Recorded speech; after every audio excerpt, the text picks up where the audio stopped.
केन्द्रीय कमिटी साधारण संपादक। सर कौन कहे आज आपंकर उत्कल सम्मेलन तरफ परिषद गठन है निर्वाचित भी हेले आपन भी साधारण संपादक भाव निर्वाचित है 2012 पर निर्वाचन हो नाला जाओ यहाँ गोटे घटना है भल आगामी कौन रेतु आप साधारण संपादक थे नुआ भी आपको नियुक्ति मिले देखु उत्कल सम्मेलन ये राज्य गठन करथिला। उत्कल सम्मेलन व्यतिरके ओडिशा राज्य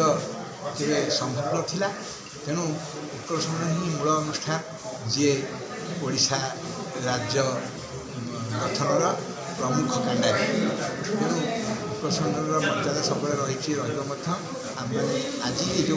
बैठक करूँ ये जो निर्वाचन होती उत्कल सम्मेलन में दीर्घ दिन है जो विशृंखला चली किसी लोक उत्कल सम्मेलन लक्ष्य उद्देश्य को विभ्रांत करने जो प्रकार चेष्टा करुले ताकू प्रतिहत करने आम एकत्रित होइचु एवं आम बद्ध शपथ नहीं जे सरकार जो ओडिया अस्मिता जो कार्यक्रम रही जो लक्ष्य रही पूरण करने उत्कल सम्मेलन माध्यम आम समस्त प्रकार चेष्टा करूँ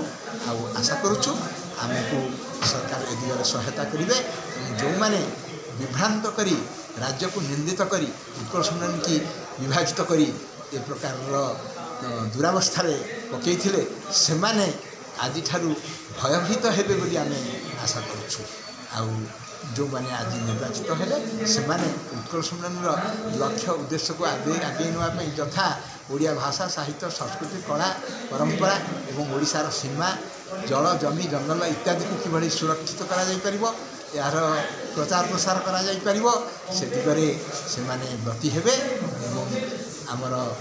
उत्कल सम्मेलन जो प्रकृत लक्ष्य अच्छे ताकू आगे नेबे बोली आम आशा पोषण करिछु। बंदे।